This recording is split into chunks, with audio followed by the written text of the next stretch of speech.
Good afternoon and welcome to our weekly media briefing and public health update with Montgomery County Executive Mark Elridge. I'm Lorna Virgili, Hispanic Public Information Officer. Thanks for joining us.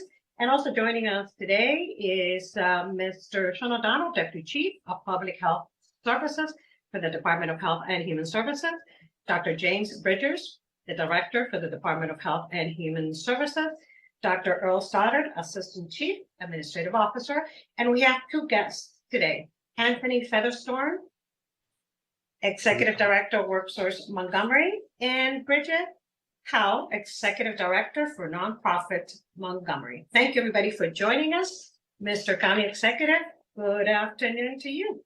Yep. Thanks, everybody, for being here. I want to start on Sunday. I attended the American Muslim Senior Society Certified Nursing Assistants Achievement Recognition and Networking event. We recognize the achievements of certified nursing assistants, often referred to as CNAs, certified medical technicians, and geriatric nursing assistants who have completed the CNA scholarship and employment program. These are people who do some of the hardest and most important work in healthcare, and I was proud to celebrate them this week. The program empowers individuals in our county to pursue meaningful careers in healthcare, and workforce training programs like this one, especially in high-demand industries, are critical for both our economy and for equity in the community. They create pathways to good jobs, which is something that we are constantly looking to create. According to WorkSource Montgomery, registered nurses and nursing assistants are the top two jobs in the healthcare industry, accounting for over 16% of industry jobs combined. These roles are projected to add more jobs than almost any other occupation in the coming years. That means these careers are a path to long-term economic stability for many individuals and families in our county. That's why it's important that CNA scholarship and employment program are here in the county, and they connect people to the training and opportunities that they need to succeed. Through WorkSource Montgomery, we're providing workforce and career-ready training programs like this one to meet the needs of our residents and our economy. Healthcare is an area that we know the demand will only grow. We do have an aging population here in Montgomery County and pretty much else nationally. The people we celebrated on Sunday are stepping up to care for those who need it the most and are helping to build stronger, healthier communities in the process. The American Muslim Senior Society's work highlights another critical aspect, the role of our nonprofit community in supporting programs like this one. Our nonprofits step up every day to serve residents, whether through workforce training, food security, housing assistance, or healthcare access. But I got to say, right now, our nonprofits need support, probably more support than ever. The county budget is tight. We've put a lot of money into the nonprofit area, but it's getting increasingly challenging to meet the needs, which are often and not surprisingly greater than what we've been able to address fully within our budget. And with our county having a tight budget, and with the state facing its own budget challenges, and the fact that we do not know what might happen at the federal level, more and more we're going to be relying on residents. And as I told the group on Sunday, private sector support for our nonprofit community is more important than ever now. Not just private sector support, but support from private individuals. On the federal level, we really don't know what programs are going to survive or not survive, and what the impact is going to be on county programs that depend on federal aid, whether it comes directly from the federal government to us or whether it comes via pass-through through the state. In either case, we're not sure what the intentions are. The intentions do not look good. And that could very likely put a greater burden on the county to be able to address these needs. We're hoping that our residents will give to these organizations to help them make a possible for these nonprofits to survive at this very critical time. End of year giving, we know, represents a significant portion of annual fundraising for many organizations, and a large percentage of donations often come in December as people choose to give the charity and benefit from, and they also benefit from tax deductions. If a person, business, or organization is in a position to give, I encourage them to do so. Supporting our nonprofits helps strengthen the safety net for our neighbors and families. I've invited Anthony Featherstone, the Executive Director of WorkSource Montgomery, and Bridget Cow, the Executive Director of nonprofit Montgomery, to join me today to discuss this further. Anthony can speak to the work of WorkSource Montgomery and what they're doing to provide career training and connect residents to opportunities. We don't talk enough about WorkSource Montgomery County, and they definitely are the unsung heroes in our work to change lives. The same can be said for nonprofit Montgomery, and Bridget will talk about the state of our nonprofit sector and why supporting nonprofits during this time of year is so essential to their work. Before I turn it over there, I want to emphasize one thing: workforce development and nonprofit support are directly tied to the county's economic development areas and equity issues. And we continue to support nonprofits. And when we do that, we ensure that the most vulnerable members of our community have access to the services that they need. And at the same time, we help build a more equitable Montgomery County. So there's a lot we're trying to do, and I think this work's very important. I'm going to turn it over to Anthony and Bridget now to speak.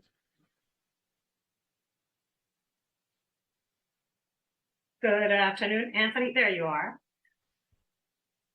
Yep. So good afternoon, and Mr. County Executive, thank you for the opportunity to join you today. I want to provide 3 updates on kind of what's going on with WorkSource Montgomery and our Workforce Development Board. The first update is for the Montgomery County Career Advising Program, more commonly referred to as MoCo CAP. And so MoCo CAP is an initiative spearheaded by the Blueprint for Maryland's Future, which requires that all of our 6th through 12th graders receive career coaching through a collective of services offered through Montgomery College, Montgomery County Public Schools, and WorkSource Montgomery. And so we have 87,000 6th through 12th graders within our service population, which is larger than some jurisdictions have students. And so our model is a comprehensive model where we aim to help students identify, align, and explore. When we talk about identification, we want to help students be able to identify their set of strengths, interests, and work values. And once we do that work, then they're able to align with a set of career themes. Am I more realistic, investigative, artistic, social, enterprising, or conventional? And once students are able to identify and articulate their strengths, interests, and work values and have aligned with a set of work themes, then we do the work of making sure that they can make those theoretical careers and industries real for them with a set of career exploration activities. And so I mentioned that it's a comprehensive model because we aim to serve 87,000 students. We have 50 plus career coaches deployed throughout the 70 plus middle high schools and middle and high schools, as well as specialty programs that are offering one-on-one services, group services. I think one of the really unique things about this program is that we have over 500 teachers, which we call teacher champions within MCPS, who have volunteered to incorporate the career management language within their core curriculum in their classroom, which is really exciting. So this is not a point in time program where you have one session with one person and call it career coaching. We are happy to work with MCPS and Montgomery College to create more career curious school atmospheres, school by school. We also have an industry engagement team that's doing a set of Meet a Pro series virtually and in person, planning a large WOW event in March, World of Work event, where we're going to show 6th graders across the district what the world of work looks like in a hands-on experiential way with local employers. And so it's a really exciting program. We're in year 2. Through year 2, we've served over 25,000 students and have a positive response on those students saying that their experiences with MoCo CAP is helping them clarify their career vision for their future. So you can visit mococap.com if you want to learn more information or check out some of our program reports. Next up, I wanted to talk a little bit about the Community Workforce Network, which was one of our initial pandemic responses. The Community Workforce Network is a network of community providers, including WorkSource Montgomery, that comes together to increase the level of collaboration across organizations, decrease duplication, which also decreases the kind of waste of funds, so we can leverage funds as we work together. We all work in a single partner portal where we can share referrals and share information. The goal of the Community Workforce Network and the resources and service offered through it is to ensure seamless job seeker service directory for residents that are most in need of services for economic mobility to receive services. Whether you are in need of services through Interfaith Works or WorkSource Montgomery, we're working together behind the scenes to make sure we're coordinating when we try to meet the needs of our residents who seek workforce development services. You can check out our community asset map at worksourcemontgomery.com if you want to know about the 100+ partners that are part of the Community Workforce Network. And also I'd like to mention that there's a current grant for nonprofit organizations through the Community Workforce Network for general operational support if you are providing workforce or workforce adjacent services. And so we're excited about that. Please reach out to us, check our website out if you want to learn more information about that network and the programs and services we offer to our most vulnerable residents.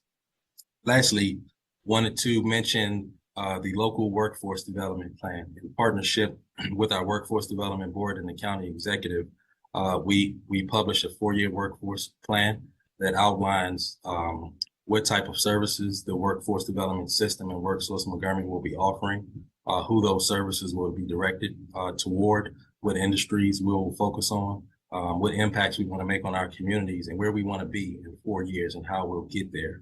And so that plan development is underway. There'll be opportunities for public engagement. And so we encourage you to reach out to us through our website if you want to join the January 15th Community Stakeholder Engagement Session. You'll also be able to check the plan out online during the public comment period to weigh in on your public workforce system and how it will operate and what impacts we look to make over the next 4-year process. And so those are the 3 updates that I wanted to provide today. Happy to answer questions, but once again, you can find out more information at www.worksourcemontgomery.com. Thank you. Thank you, Mr. Featherstone. Ms. Howe? Yes, hi. Thank you so much for the invitation to join this call. First of all, I also want to recognize that Anthony is also a board member of Nonprofit Montgomery, contributing to the success of the sector through that service. So thank you for that. Nonprofit Montgomery is an alliance of nonprofits that provide services to Montgomery County residents. We provide training and technical assistance to support operational excellence related to financial management, human resources, outcomes evaluation, and other back office activities. And we work closely with county government to ensure that nonprofit concerns are heard. Coming up in March, we're going to be releasing a report on the State of Montgomery County Nonprofits 2025. And for that report, we did an intensive survey of county nonprofits, and we're not surprised to discover that funding is a major concern, paired with the ever-increasing costs of operating as businesses, office space, insurance, equipment, etc. Over the past 5 years, charitable giving from individuals, corporations, and foundations has declined, but the needs of the community continue to be pressing. Nonprofits in Montgomery County, as the county executive shared, provide life-saving safety net services like food, shelter, and health care, youth development, arts environment, workforce development, and so much more. Our county's nonprofit sector is robust. 10% of the county's workforce is employed by a nonprofit, and nonprofits based in the county contribute significantly to the county's economy as employers as well as service providers. So as the end of the year approaches, I do hope that county residents decide to give locally to ensure continuity in services for our neighbors and the organizations who support them. Thank you. Thank you, Ms. Howe. Members of the media, we are going to open it up right now for questions for either Mr. Featherstone or Ms. Howe, topics related to WorkSource Montgomery and Nonprofit Montgomery. Raise your hands, please.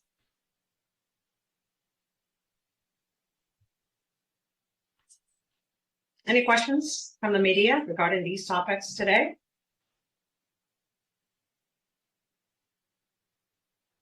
No questions. Going once? Twice? Okay, well, thank you, Mr. Featherstone, for joining us. Ms. Howe, thank you for joining us this afternoon. You can remain on the conference call or you can depart if you have to go. Thank you again for being here. Mr. County Executive. Thank you both for coming on today. We're going to move on to talk about the governor's remarks at MACO. Last week was a very memorable and important winter conference for MACO. Had a lot of important discussions during a transitional time of the federal government and the state budget challenges, especially around transportation and education funding, kind of came together. Not since the height of the pandemic has there been a much sense of urgency at these gatherings.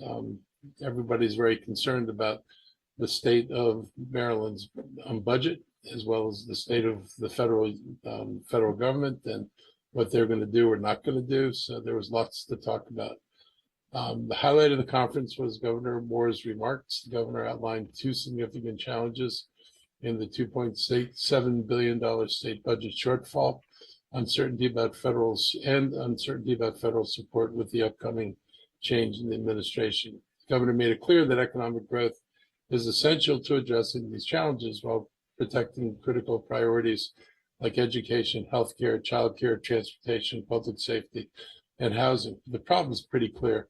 The governor highlighted Maryland's economic growth of only 3% from 2017 to 2022, compared to 11% nationally. And to address this, tomorrow, he's going to announce an upcoming executive order focused on economic competitiveness. And for what he previewed to us last week, we share many of the same goals.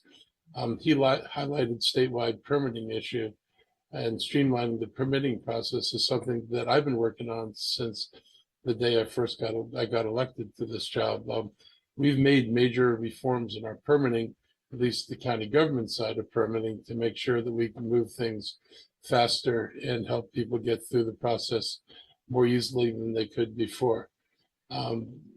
He's been focusing on key sectors like life sciences, IT, and aerospace defense.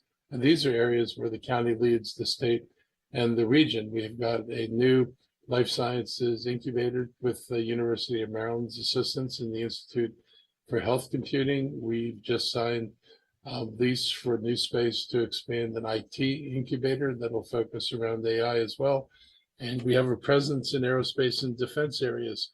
And so the areas where the governor's talking about are areas that Montgomery County has some, I think, very particular strengths. And improving coordination between state and local governments is something that I really support to help better align our efforts. You know, we've talked with the governor, for example, about our experience in trying to attract some major manufacturing companies to Montgomery County, and the fact that what we found, and it's not any surprise, is Montgomery County cannot match the level of grants that states like Texas and Florida, Georgia, the Carolinas, Massachusetts are putting out to attract large-scale companies. And that if the state of Maryland is going to play in this space, it has to be aware of what our competition is doing, and it's going to have to up its game, so to speak, to make sure we can provide the right incentives to get our share of companies that would otherwise come here, but for our lack of incentives. And the county,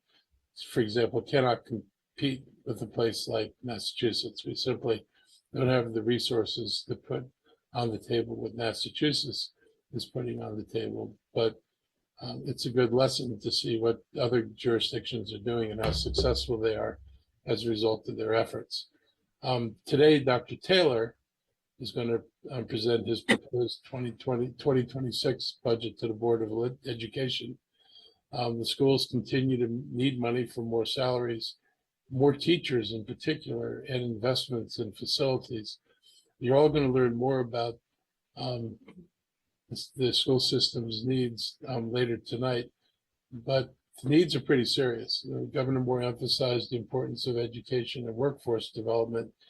He reaffirmed support for the blueprint for Maryland's future, but he also was very clear that he was going to target where spending went toward that blueprint. And some programs, because we cannot afford to do all of the programs, some programs are going to be delayed until some more immediate challenges are addressed. And I do think realistically, it makes more sense to address major immediate challenges than try to do a little bit of everything and none of it well and none of it comprehensively. whereas there are opportunities to get over some of the big hurdles the state has right now. And I'm hoping that there's legislative and county support for his approach. I was heartened that they pointed out the state has actually reduced teacher vacancies by 25%, but there are still substantial vacancies in the system.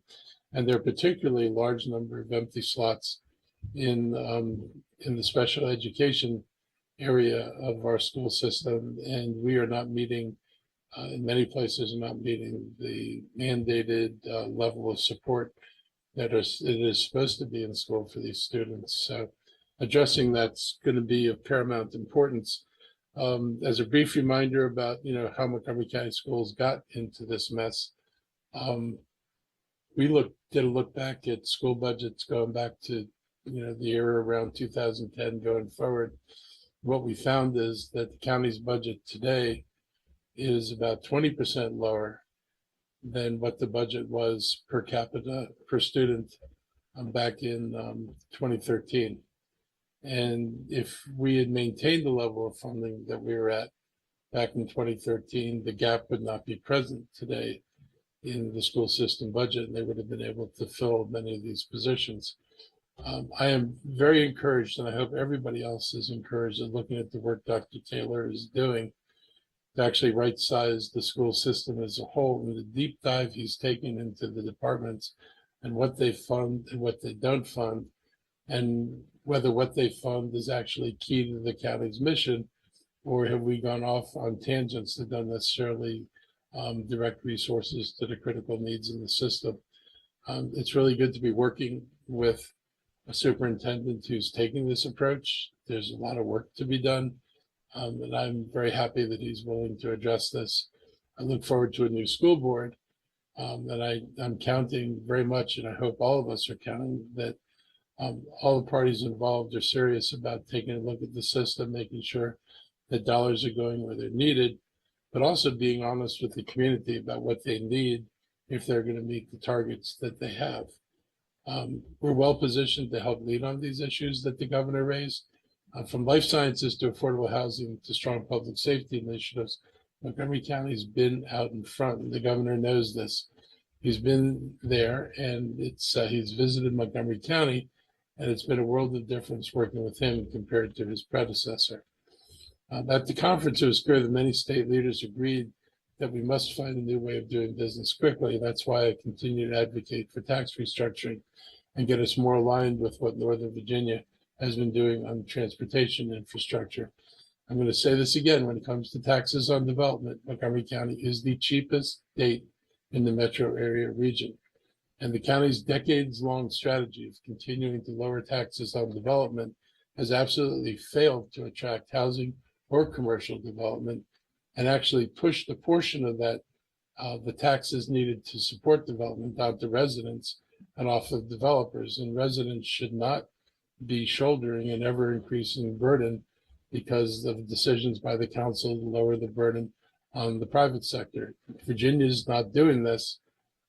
They're not lowering their prices in order to attract development.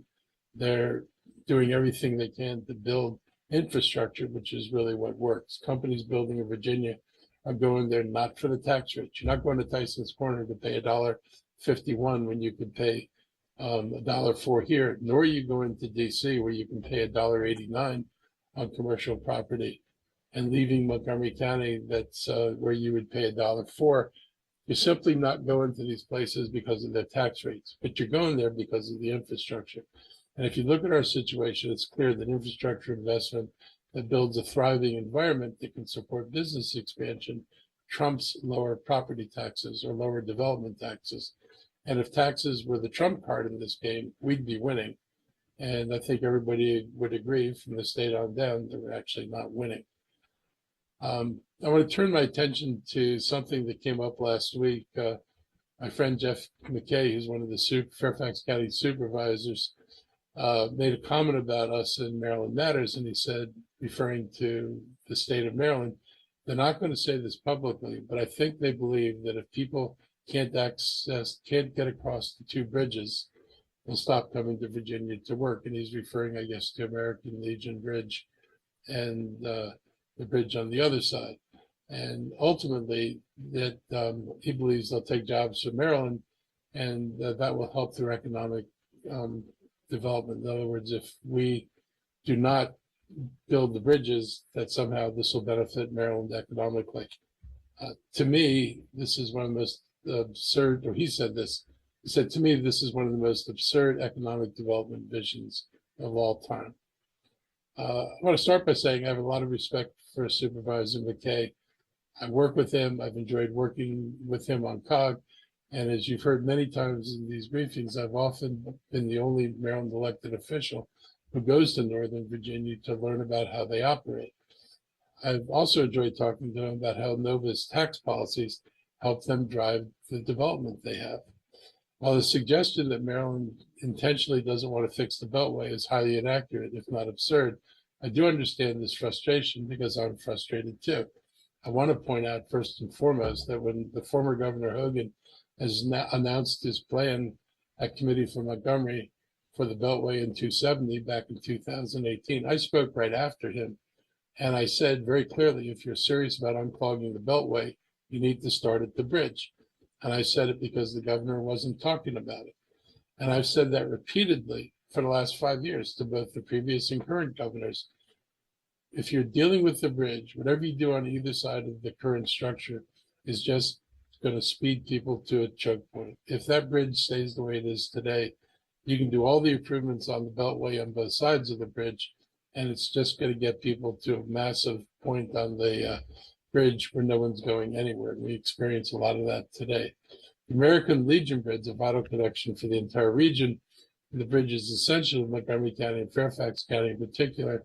And frankly, a very large portion of commercial traffic is moving up and down the eastern seaboard on this road.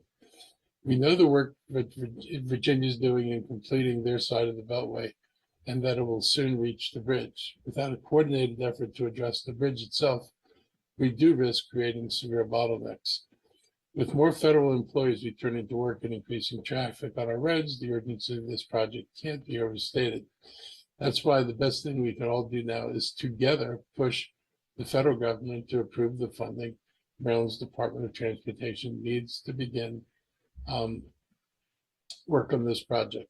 And I want to point out that, to Supervisor McKay as well, both Maryland and the state of Maryland and Montgomery County do not have the tax structure that you have. I will be honest, I am envious of your ability to put forward, billions of dollars over time to build key infrastructure projects that neither the state nor Montgomery County has been able to undertake. And I give the state of Virginia a lot of credit for being forward thinking about how they look at the tax situation and how they tie the taxes and the infrastructure to economic development.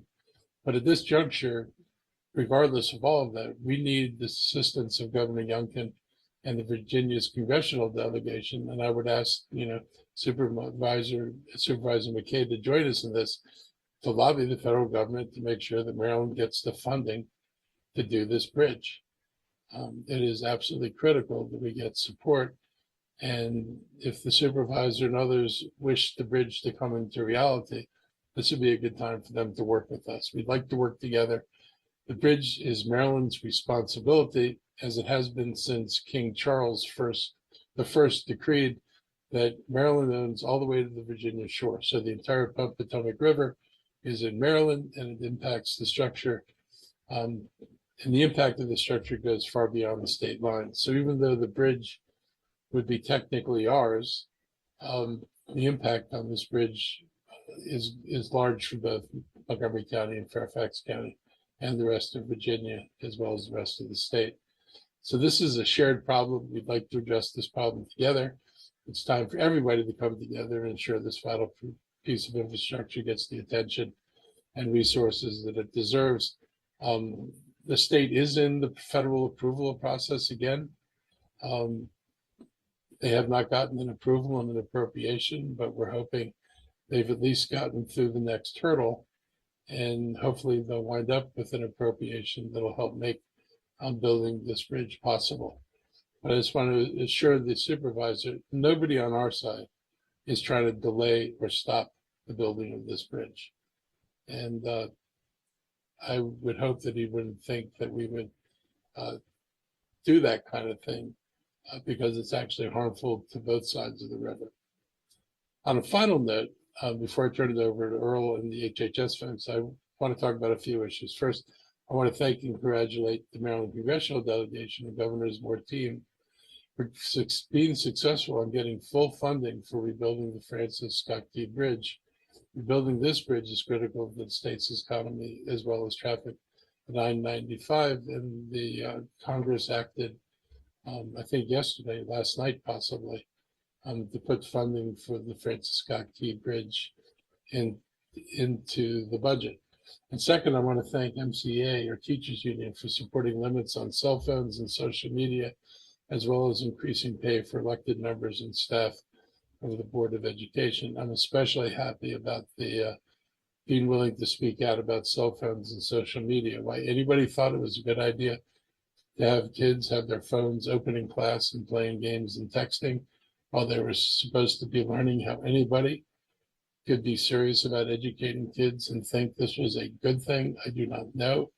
But I'm glad that the Board of Education, I'm glad that the Teachers Union at this point has taken a stand that we need to be serious about not allowing these things to disrupt learning in our classrooms. You've heard me support these issues previously, and I do hope they take actions quickly. There is one issue that I'm not happy about regarding the schools, and that's the latest racist incident that occurred in a county high school. And the delay in acknowledging what happened and reaching out to parents and students is pretty unacceptable. I appreciate the superintendent's response and his actions that had real consequences. Hate speech, whether it's targeting race, religion, or identity, is unacceptable. It has to be treated seriously so that people realize there will be consequences, and it has to occur as soon as we are aware of an incident. We can't keep things quiet and hope that they go away. So I appreciate the superintendent's action on this, and hopefully that'll be the norm going forward for any of these incidents when they occur. And finally, last weekend, we had the 13th induction ceremony for the Montgomery County Human Rights Hall of Fame. It was held at Black Rock Center for the Performing Arts. This year, we welcomed 6 individuals into the Hall of Fame. Former County Executive Doug Duncan, Catherine Leggett, Shirlene Lucas, Connie Morella, Reverend Dr. Gareth Murray, and Carl Prather Sr. Each of them has made a remarkable contribution to our community through governance, advocacy, and community building, and lifting up those who need it most. Their work reminds us of the incredible impact that one person can have when they're committed to advancing human rights and creating opportunities for others. The Hall of Fame is more than a celebration of individual achievements. It's a testament to the values that make Montgomery County what it is, a place where diversity is celebrated, inclusivity is central to our culture, and human rights are a priority. These values are why so many people from different backgrounds have chosen to make this county their home. And as I said on Sunday, our work is not done. We have flaws to address, and there's progress to be made. We will continue our commitment to build a more equitable and inclusive county, and the legacies of all of our Hall of Fame inductees inspire us to continue the hard work of creating a better future for everyone. If we're not doing that, we're not doing what we should be doing. I'm now going to turn this over to Dr. Stoddard and the HHS team.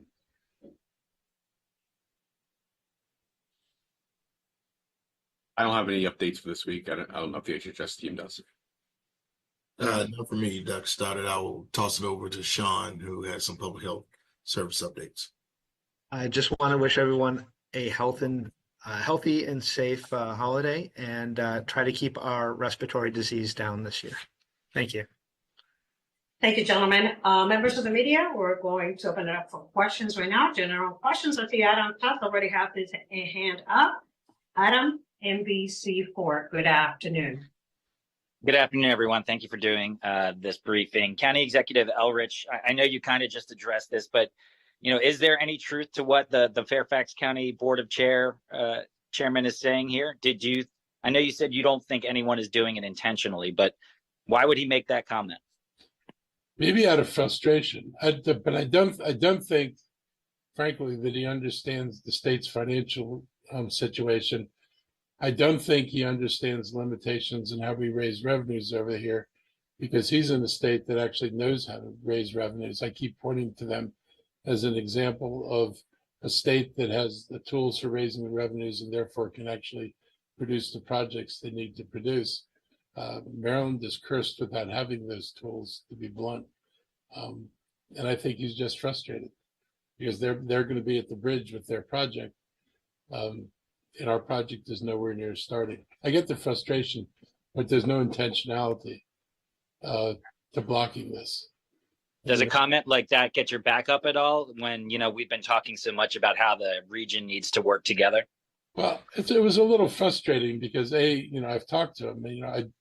He was one of the people that I talked to very early on about Virginia's taxing structure and what a difference it's made for them. Learning from them and talking to them about how they do things is something that I've been very open to doing, because it's hard not to look at what they've been successful at and to think about how you imitate that. If he had that concern, I wish he had just picked up the phone and just called me and said, what's going on? What is the delay? Where are we? I don't know if he even knows that that the bridge has been submitted to the federal government again, and they got the first level of approval. Wasn't approval for the project itself and money, but I think it was an approval equivalent to saying you're ready to go forward to the next step. And I don't know if he even knew we had done that.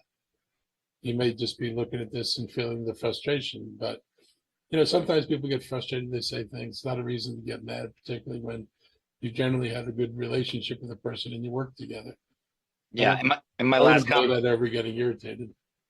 my last comment on this, does the Moore administration need to move faster with the project? Can't move any faster than the feds do. Right? The feds, we need the feds to say we're going to fund all or as much as whatever they're going to fund, so we can figure out how much of a gap the state of Maryland has to come up with. But Moore can't move any faster on that until we actually get a federal approval and we know what we're working with. So no, I wouldn't put that on the governor. Thank you, Adam. Jeannie Bexby, Mocha 360. Good afternoon, Jeannie. Good afternoon. Hi, Lorna. Hi, Mark. I'm switching gears a little to something that you haven't discussed today, but I'm working on a story about how the county is going to, how county, both officials and advocates and people working in the reproductive health space are planning to address the incoming Trump administration and Republican majority in Congress. I know my very first story I wrote in Montgomery County was about that big appropriation you did for abortion providers. Do you know, coming into the next year, like what your plans are as the executive branch, what you were looking to do, what you think are things that could come up in regards to this issue? So I'm hoping that nothing comes up. Trump has, early on stated he'd think this matter ought to be left to the states, assuming he believes that or believes anything he says. The Maryland voters just passed, the right to choose is in the state constitution. So nothing we're doing violates the laws of the state. It's totally consistent with the Constitution. The president says he believes in local legislation, so he should just ignore us and go about his merry way, and we'll go about our merry way and just disagree. But we don't think we're doing anything that should trigger his attention. Is there anything that you plan to do in terms of, I've talked to providers who are seeing an increased number of folks coming to this area to receive this care. I'm not asking you to put a number or specific on anything, but do you see that there being something, again, kind of like that appropriation you did about 2.5 years ago? Do you think those kinds of measures might continue to be necessary in some place that, like Montgomery County, that's kind of a sanctuary for this access? So that's where the providers are going to have to come to us, because, the county doesn't provide this directly. It's private, usually nonprofit providers who are doing this. Nobody has come across and set up a meeting with me and said, in the coming budget, we're going to need X. So, I'll cross that bridge when we get to it. Got it. Thanks. Thank you, Jeannie. Members of the media, any more questions for the county executive? And the other officials? More questions? Well, thank you for joining us this afternoon. We'll see you next time. Be safe. Have a great day. Thank you all.